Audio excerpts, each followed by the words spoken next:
لا الہ الا اللہ کہنے والوں کی تین قسمیں، ایک ہے لا الہ الا اللہ پڑھتے ہیں اور فہم ہے ان کو اس کا لا کا معنی کیا ہے اور اللہ کا معنی کیا ہے۔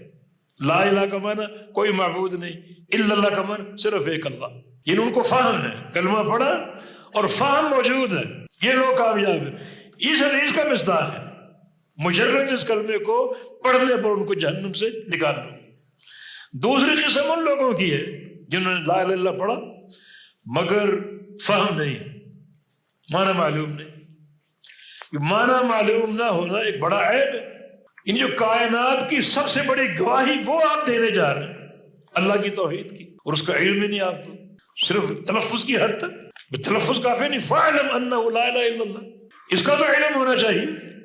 الا من شاہد بالحق وهم يعلمون، شاہد بالحق کے کمن عبداللہ بن عباس نے کیا، الا من قال لا الہ الا اللہ وهم يعلمون اے يعلمون لا الہ الا اللہ، یہ گواہی دیں اور اس کا ان کو علم۔ اور بھائی گواہی علم کے بغیر تو ہوتی ہی نہیں، زبان سے اقرار ہو، دل میں اس کا اعتراف ہو اور اعضاء سے اس کا عمل ہو، گواہی پوری ہوتی۔ تو یہ بشارت کا پہلو ہے، لا الہ الا اللہ پڑھ لیا لیکن مجرد الفہم تو قابل قبول نہیں ہے۔ اتنا فہم تو ہونا چاہیے لا الہ کیا اور الا اللہ کیا۔ کتنا آسان دین ہے، کلمے کے دو ارکان ہیں، نفی اور اس بات۔ نفی کا معنی کوئی معبود نہیں، یہ تو جاننا چاہیے۔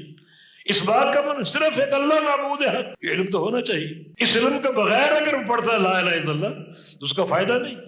اور تیسری قسم ان لوگوں کی جو کلمہ پڑھتے ہیں مگر عمل ان کا کلمے کے تقاضوں کے خلاف، شرک میں مبتلا ہے، لا الہ الا اللہ زبان پر ہے مگر مبتلا شرک ہے، عمل ان کا کلمے کے تقاضے کے خلاف ہے، تو ان کا پڑھنا بھی کارآمد نہیں۔ تو مجرد کلمہ پڑھ لینا یہ کامیابی کا باعث ضرور ہے مگر کم از کم فہم کی احساس ہو، اتنا معنی جانتا ہو۔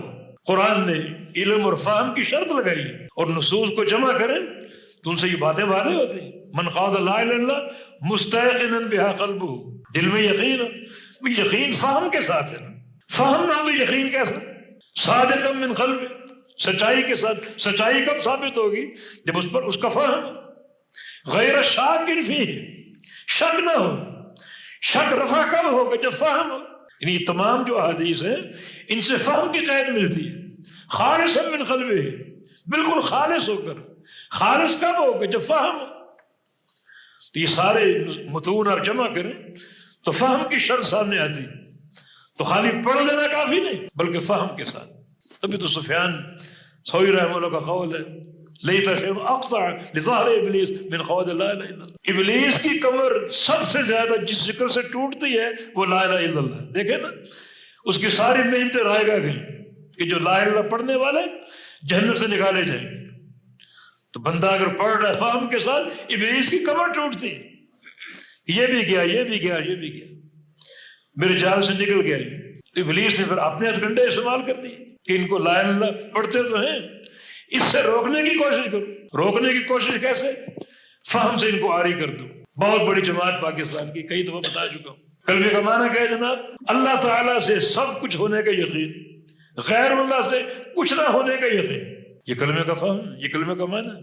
بڑی بڑی تعداد ہے جماعت، بڑے بڑے ان کے اجتماعات ہوتے، لوٹا بستر ان کا شعار، یہ کلمے کا معنی ہے۔ شیطان نے ابلیس اپنی چال چل دی کہ پڑھ لو لا الہ الا اللہ، مگر اس کے معنی سے دور کر دیا، فضولیات میں الجھا دیا۔ حلقے بنا کر ذکر کرو لا الہ الا اللہ کا، بتیاں بجھا کر ذکر کرو لا الہ الا اللہ کا، تختی کے ساتھ کرو، لا الہ الگ الا اللہ الگ، 6 مہینے صرف لا الہ لا الہ لا الہ، اور 6 مہینے الا اللہ الا اللہ الا اللہ، نہ اس کا معنی نہ اس کا معنی۔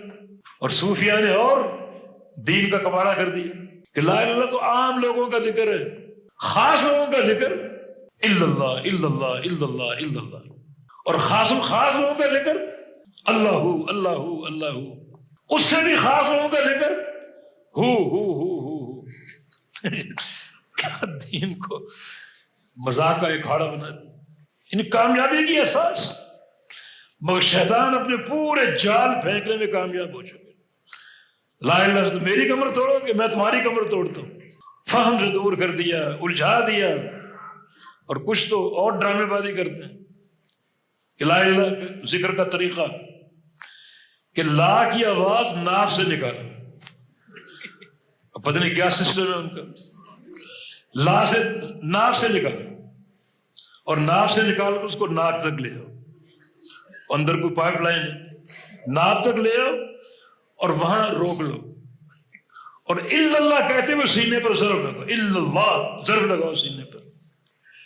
یہ شعبدہ بازی، اس میں لوگوں کو الجھا دیا تاکہ لوگ اس کا معنی معلوم نہ کر سکیں۔ لا الہ الا اللہ کیا ہے؟ نوح علیہ السلام نے موت سے قبل بیٹوں کو وصیت کی، اوصی کا بلا الہ الا اللہ، میں تجھے وصیت کر کے جا رہا ہوں لا الہ الا اللہ کی، وصیت کر کے جا رہا ہوں۔ یہ کیا ہے لا الہ الا اللہ؟ اگر یہ ساتوں آسمان اور زمینیں ایک پلڑے میں ڈال دیں، مخلوقات کو پلڑے میں ڈال دیں، دوسرے پلڑے میں صرف لا الہ الا اللہ ہو، رجحت بہن لا الہ الا اللہ، تو لا الہ الا اللہ کا پلڑا بھاری ہوگا اور اس کے مقابلے میں ساتوں آسمان ساتوں زمینیں ہلکی پڑتی ہیں۔ یہ کلمے کا وزن۔ اب جہنم سے لوگوں کو نکالا جانا جنہوں نے یہ کلمہ پڑھا، اس کا وزن معلوم ہو گیا اس حدیث کی اساس پر۔